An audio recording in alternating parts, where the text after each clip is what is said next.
But over here is where we start cutting hair, right? When we start cutting hair or you start doing anything, there's a certain period of time where we just have to copy. Like when a kid starts to walk, you just have to like look at people walking and then just try it until you know it works, right? So if we have on the x-axis and the y-axis, we have the results and the ease over time. It looks a little bit like this. We start, oops. Yeah. We start and then we get better over time, generally speaking, right? But there's three main parts to it. Here, sorry guys, get out of your way. We have the mimicry, or like the copying piece. This is where we just, at that starting point of our career, things are a little bit harder. They're not as easy. And we have to mimic and copy because we don't know what else to do. Then we start to like choreograph. So as we get further down the line, we can start to like put things together. I put pieces of the puzzle together. You learn haircuts at the beginning. You start to learn hair in the second piece. And then you can start to like mix and match different parts of different haircuts to different things, right? What's choreography? It's like people doing dance moves and shit, right? That's my best attempt at that. But the third part is mastery. And there's a really great way to think about this. Over here is the what. We just know what to do. Here's a fade. Here's a taper. Here's a burst fade. Here's a fucking whatever they call them these days. What are the Edgars? Here's an Edgar. Do the Edgar. Freestyle design. Freestyle design, yeah, right? And that's okay, but it doesn't feel great. That's why I'm putting it in red, because it doesn't feel amazing. It's kind of like, I don't really know what I'm doing. I'm just mimicking and copying, and I can get a result, but it doesn't feel great. It's like painting by numbers. Yeah, essentially. In the middle with the choreography, that's when the how starts to come in. That's when we're like, okay, now I'm starting to see how things work.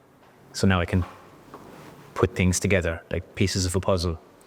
But where the real haircutting freedom comes in and where the mastery comes in is when we understand the why. So the what, the how, the why. And that's just results over time. And depending on how you get your education or what you do with your career, for me, that journey was pretty fast. You know, some people they might never get to the why actually. I think they might never even get to the how. You know, they could be cutting hair for 20 years. Doesn't mean you're good just because you've cut hair for 20 years. Doesn't mean you're good. It's this year two repeated 18 more times.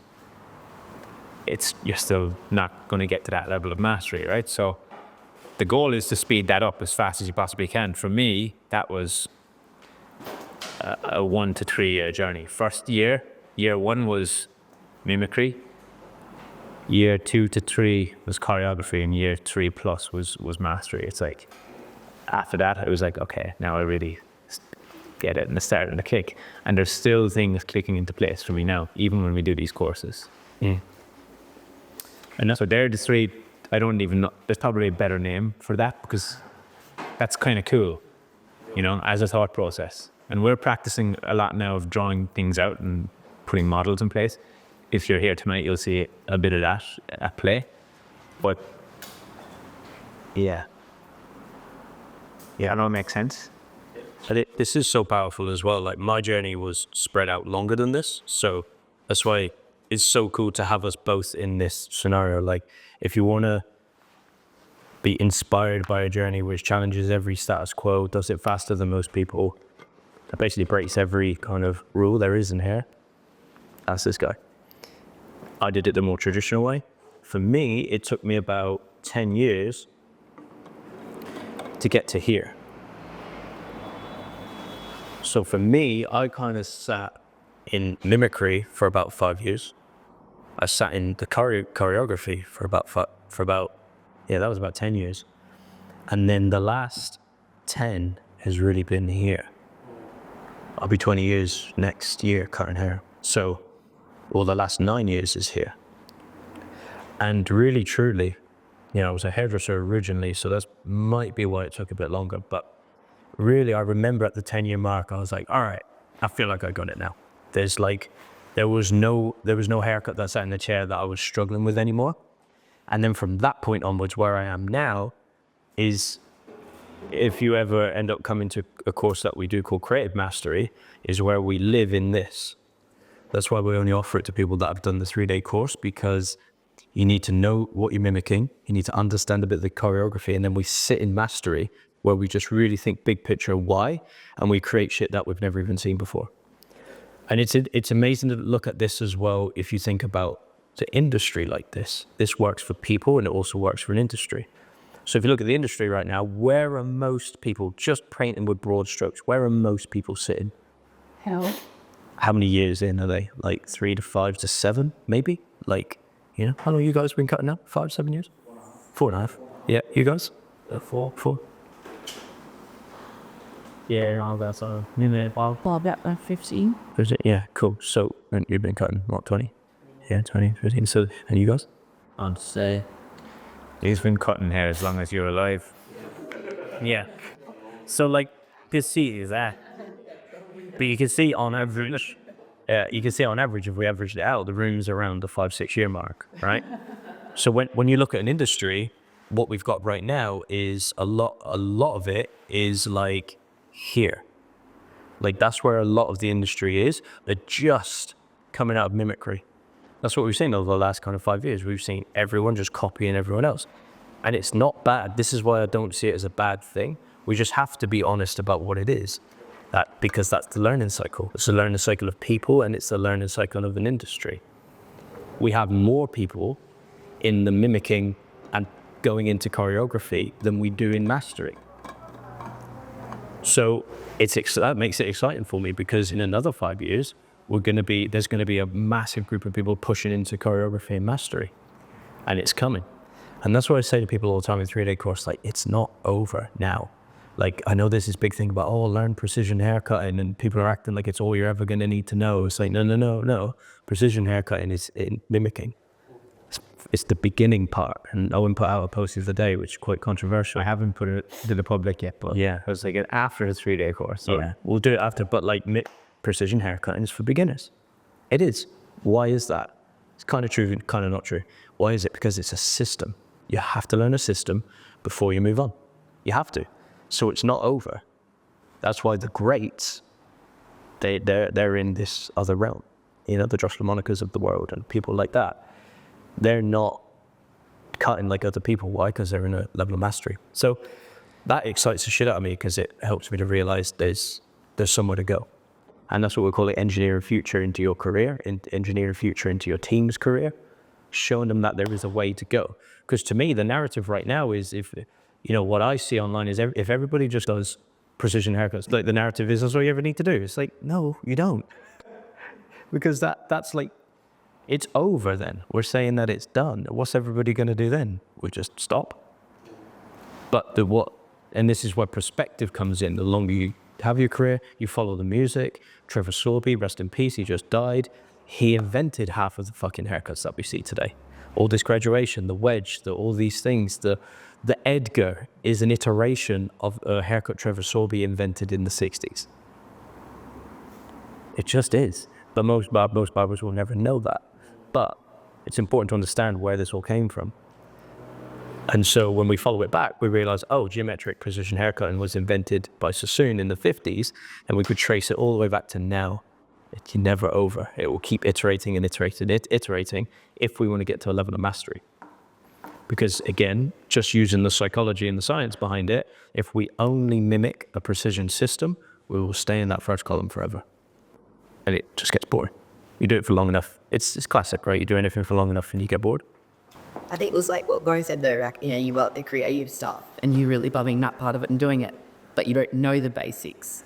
And I think a lot of the industry now of the new guys coming in are there, like you're really fucking amazing at the creatives, but yeah, you don't know your basics. And it's the whole like, for you're wrong, but you guys are so good at this stuff And now you're going, oh shit, I can't just do the old number 2 short back inside, which is where I started in men's cutting. That's it. And my bread and butter was a number 2 short back insides, and then the creative stuff that's come into it. It's really flipped around. But swinging is really in a world of men's cutting, but to do basics, let's art. Yeah. So then it's like, then the approach is let's skip steps. And skipping steps isn't speed. Skipping steps is skipping steps. Really. So if we're to look at this again in a thinking mindset, if we're to think about purple line here as the mind, in the first column here, we're in what to think. But over here, we're in how to think. And when you can get over there and you know, like, how to, like, when you can see it from that lens, yeah, it's crazy. And this is, it directly correlates to how much people will get paid for what they do as well. Because it comes with a level of conviction. Over in mastery, you got people on the expensive end of thing. Here, you have people somewhere in the middle, and here just beginning. And over here, we don't know what the fuck happens over here yet, but we'll figure that out. Yeah. Maybe we'll figure it out over the next 3 days. Yeah. And you can get there, this is the thing. The higher price tag for what we do and getting paid more, we can get there by making investments like this. Because what does that do? It takes the 19-year journey and it makes it a 1 to 3 year journey. Did you consciously try and make it a 3-year journey, or was it just how your career went? I think a bit of both, yeah. I knew, like, because I come from a sporting background. So I used to cycle and I used to get trained and coached a lot in that. And Chris Williamson said something last night, which I totally resonate with in my life. But I have a pro mentality. I go pro. When I do something, it's like, I'm a professional. So what would a professional do? What would a professional not do? And like, if I can look at something and think, well, why would I do it for 20 years when I can do it in 5 if I just put myself around the right people? Because if I start earning the bigger number, if I start getting the bigger dollar signs after 5 years, then it's going to make me more money anyway. Yeah, I think it was a mixture of both. There was conscious choice, but there was also like unconscious. But coming from the pro cycling background, I was like, if I'm going to do something, I want to be the best I could possibly be at it. So if I want to be the best that I can possibly be at it, I have to put myself in the environments where I'm around people who are the best at it. So my training came from initially my mother, and then I went to like menswear. Josh was one of the first people that got in my head with how to think about hair. Charlie Gray, Glenn McGoldrick. And from there, that set the bar really high for me, because everybody else after that, things didn't make as much sense. I was like, that's the simplest way to do it. I'll take bits and pieces from other people, but that was the core of like my understanding. And then I met ChatGPT Leigh. And then after that, I kind of was like, well, everything else that I see doesn't make as much sense as when we have conversations about it. So let's just stick to the simple formula. But it was it was more of a conscious decision, because when I came to Australia, I was like, I want to work at the best possible place that I can. Yeah. But I think it's just part of who I am, really. Because it's not like I wasn't outsourcing any of it. Like, I kind of created a lot of what happened for me in my life as well. Like, I went and learned the thing and then took it a step further than the people who taught me the thing and actually started teaching it and kind of took the reins of it. And I would like to think that a large majority of why people in Australia are doing good hair has a lot to do with me coming to Australia 5 or 6 years ago, or 8 years ago now, I think. Fuck. Long time ago. But like, we really made a good dent on helping people get better. And that started by the 1 to 3 year journey. Because why would we, like, in the logical mind, it's like, why would we take 20 years when we can take 5? You know? And like, that's why we work really well together, because we've been on both sides of that kind of scale, you know? But yeah, my advice is do it faster if you can. But like that, there's something that I always teach people as well, is like we can skip a lot of things in life. We can fast track a lot of things in life. You can fast track money, you can fast track followers, you can fast track views, you can hack a lot of things, right? You can fast track friends. You can be as fake as you want to get all the fake friends in the world, right? You can fast track a lot of things, but mastery sometimes takes time. And so I would say it's the Gary Vee approach. Be patient, but go fast. On the big scale, just be patient. Be like, it's going to take as long as it takes, but equally every day move with speed. So then it won't take longer than it needs to. And if I had my time again, I would do the same thing. There are a few things that got in the way of my progress. I came to Australia, got a visa, all that kind of stuff. There was like 7 years there in the middle where I just worked for a salon in the middle of fucking nowhere. And I was like, oh shit, this isn't very inspiring. So my educational stuff kind of got put on the back burner. But yeah, my advice is like, go with speed if you can, because this relates back to what Chris Williamson said last night. Don't think that there's not a cost to inaction. Don't think that there's no cost to inaction. People that put it off, you guys are the fortunate ones. You're wired in a certain way. Everybody who's not here today, there's going to be a cost to that. And you want to take a real pro mindset. Joseph McClendon III, Tony Robbins' right-hand man, he shared this with us. He said, pros pay for speed. Because Alex Hormozi speaks about this as well. There's two ways you pay for things in life, with your time or your money. You'll pay either way. Doesn't matter. You want to do something and you don't want to get the help and you think, I can do it on my own, you'll pay with your time and it might take you a long time.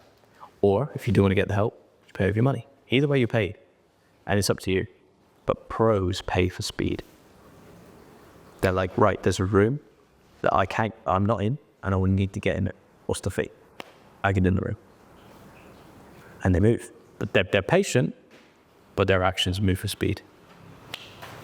Magic formula. If you can think like that, you'll have a great life.